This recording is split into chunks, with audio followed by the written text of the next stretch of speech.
What if I told you that the words you speak are literally shaping your reality right now? Not just in some spiritual way, but biologically, psychologically, and even emotionally. Because here's the thing, words are not just sounds. They are commands to your subconscious. And the worst part is most people are programming themselves for failure, exhaustion, and even struggle, and without even realizing it. So, have you ever wondered why your life feels either stuck, repetitive, or just heavy at times? That is not bad luck. And it also is not fate. It's your words. Your subconscious mind is like a sponge. It absorbs every word you say and treats it as a command. Your words are literally programming your mind, wiring your brain, and shaping your future. And by the end of this video, you will know how words physically rewire your brain. Also, why your words affect your relationships and your body's health and even your emotions. And the three language traps that keep you stuck and exactly how to fix them. Trap 3 is the one thing keeping most people from their dream life, and almost nobody realizes it. This is something I personally had been doing for quite some time without realizing. So first one, how words physically rewire your brain, and this is backed by neuroscience. So every time you speak, you're not just expressing yourself, you're actually rewiring your brain. Your words fire neurons. They build neural pathways and reshape the way your mind perceives reality. So this process is known as neuroplasticity. It's the brain's ability to rewire and adapt based on repeated experiences. So, words strengthen neural pathways like walking a mental trail. So think of your brain like a dense forest, okay? So each thought or phrase that you repeat, it carves a path through the trees. And the more you repeat certain words, the clearer and easier that path becomes. So negative words, they create deep trenches of limitation, making self-doubt and stress your default. Positive words, on the other hand, they reinforce pathways of confidence, clarity, and emotional resilience, literally changing how you see yourself and the world. So, for example, if every day you were to say to yourself, "I'm so unlucky," your brain strengthens that belief. So you start seeing more proof of bad luck. But if you start saying, "I always find a way," your brain adapts. It rewires itself to seek opportunities instead of obstacles. And it's amazing. It's not magic, it is science. So your brain believes whatever you tell it most. So what story are you reinforcing? It maybe could be one from your past, but hopefully it's one that you want to bring into your future. So your words activate brain regions that control stress and happiness. Scientists have proven that the words you use impact your brain's chemistry. That's Crazy, isn't it?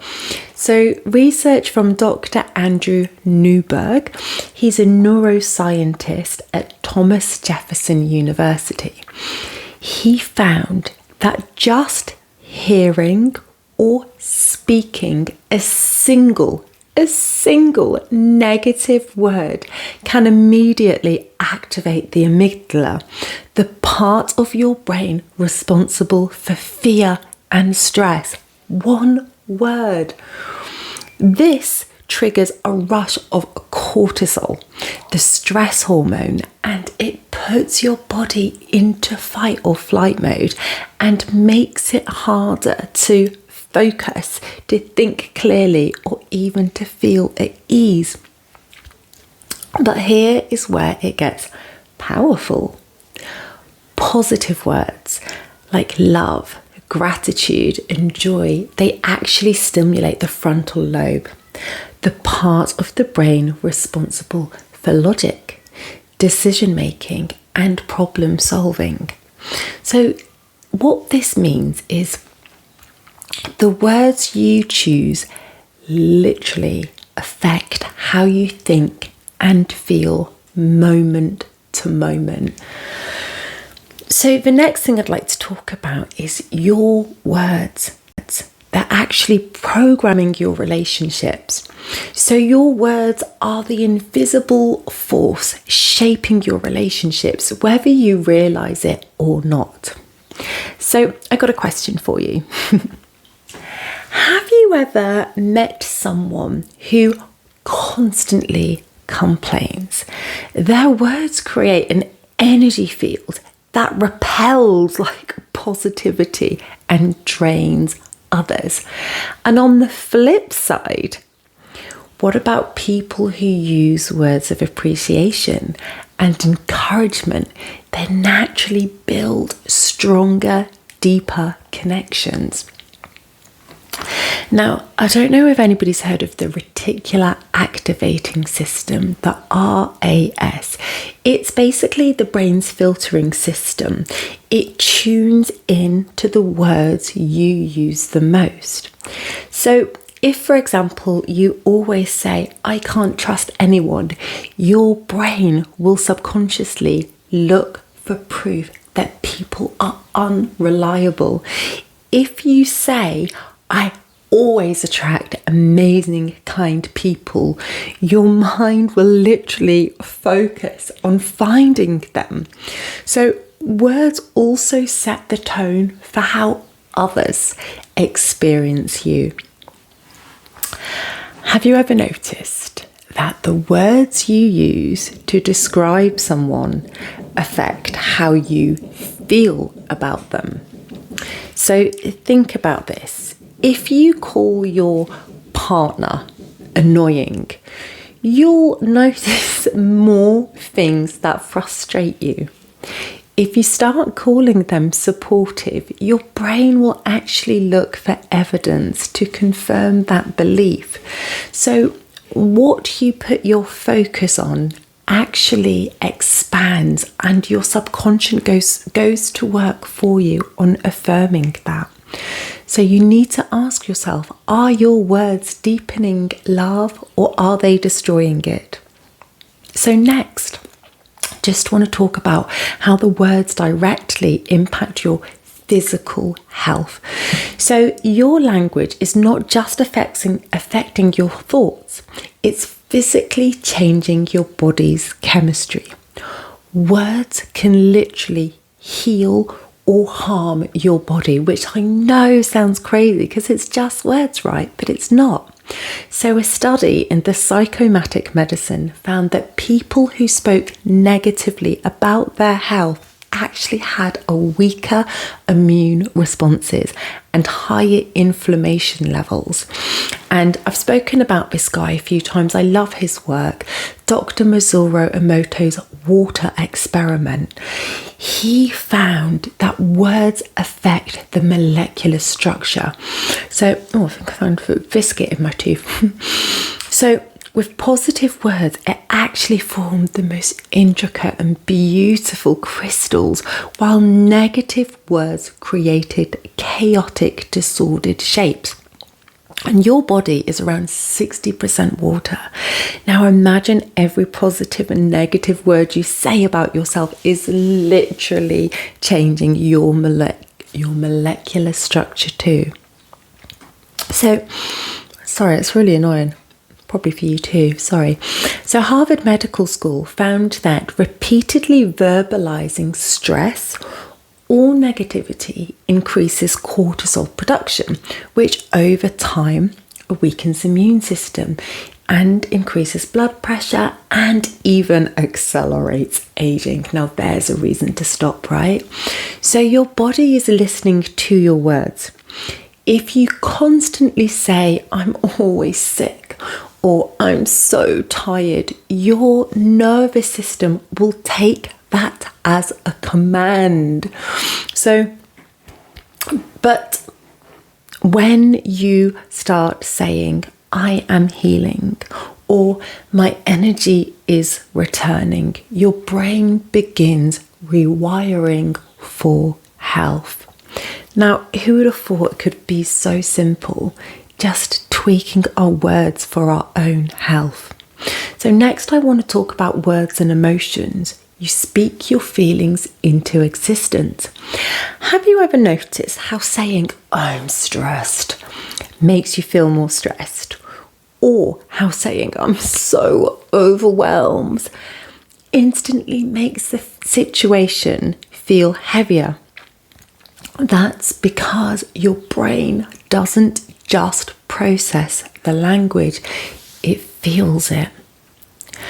Negative words, as I've said, activate your amygdala, triggering fear, anxiety, or sadness. And positive words stimulate dopamine and serotonin, making you feel lighter, calmer, and more in control. So if you're feeling stressed, look at the words that you're using every day to describe your life and your experiences. Maybe tweaking them will help you. Your words don't just describe your emotions, they actually amplify them. And so to fix this, next time you're struggling, just try this. Just try it. Instead of saying, I'm exhausted, just say, I'm recharging. Or instead of saying, I can't do this, just say, I'm learning how to do this. So this simple shift can actually reprogram your emotions in real time. So the last thing I want to talk about is the 3 language traps that actually keep people stuck and how to break free from them today, like right now. So trap 1 is the I have to mindset. Have you ever said, I have to go to work, or I have to eat healthy, or I have to go to this event? It does sound normal, and I know that we hear it all the time, but it's not good because your brain interprets have to as a lack of choice. And the second your subconscious mind feels forced, it actually creates resistance, which is why you may procrastinate, have lack of motivation, or even feel drained. So the fix for this is easy. Just switch from, I have to go to work, to I get to go to work, and realizing it's a choice. So, for example, instead of I have to work out, say, I get to move my body. You can even feel how more empowering that is. And again, instead of I have to go to work, say, I get to earn and grow today. It might feel small, but try it. Even me just saying it here on this video, even I feel empowered. It is an instant relief. So trap 2 is the silent killer I am statements. I am is the two most powerful words in any language. Whatever follows I am becomes a command to your subconscious mind. Think about how you describe yourself. Think about it. What are the common things you say? I'm lazy, I'm always stressed, I'm not creative. That I used to say that a lot. I'm not creative, just limiting myself. Now compare this to I'm resourceful. I'm becoming more confident every day. I am always finding solutions. Again, even me saying it, I can feel in my body it's just stronger. So just try it, because your brain doesn't care if it's true. It only cares about repetition. And if you say it enough times, your reticular activating system filters reality to make it true. So the fix for this is anytime you catch yourself saying I am, then something negative, stop and reframe it. So I'm so bad at this can be changed to I am learning something new. Or I'm always unlucky can be I'm attracting opportunities daily. So trap 3 is the worst one that almost nobody realizes. And as I said, I was doing this for absolutely years and I just didn't realize. And so this one, it's so hidden and it's stealing your confidence every day. So please stop. Please stop saying just and sorry when it's not needed. Have you ever noticed how people shrink themselves with language? I just wanted to ask, somebody might say, or I'm sorry, but I think, or it's probably a dumb question, but can you see how it sounds polite? Yeah, but in reality, you are subtly diminishing your own authority. And the fix for this is to switch out. So instead of I just wanted to check in I wanted to check in, and I'm sorry for asking I'd like clarity on this. And this might sound dumb or be dumb, but here's my perspective. So you can see, even just saying the words in that way, I just feel more empowered. So watch what happens when you remove these words. People will take you more seriously and you will actually feel more empowered. And that's the more important thing, is you feeling more empowered. The words you use shape your life. This isn't magic, it's science. Your words rewire your brain, reprogram your subconscious mind, and they reshape your reality. And if you doubt it, just try. Try changing how you speak for 1 week. I dare you. So the 7-day language reprogramming experiment. For the next 7 days, if you can handle 7 days, if not, just try one, or just try one morning, okay? Replace I have to I get to. Catch every negative I am statement and flip it into something empowering. And eliminate just and sorry when using it is unnecessary. And then comment below, how did this change your mindset? And also how you feel. If you're serious about transforming your mind, then check out my previous video, which is also on about the power of our words, but it goes even deeper into the meaning of words and the vibration and the intention of them. Or check out my playlist on the mindset and just see whichever one calls to you the most.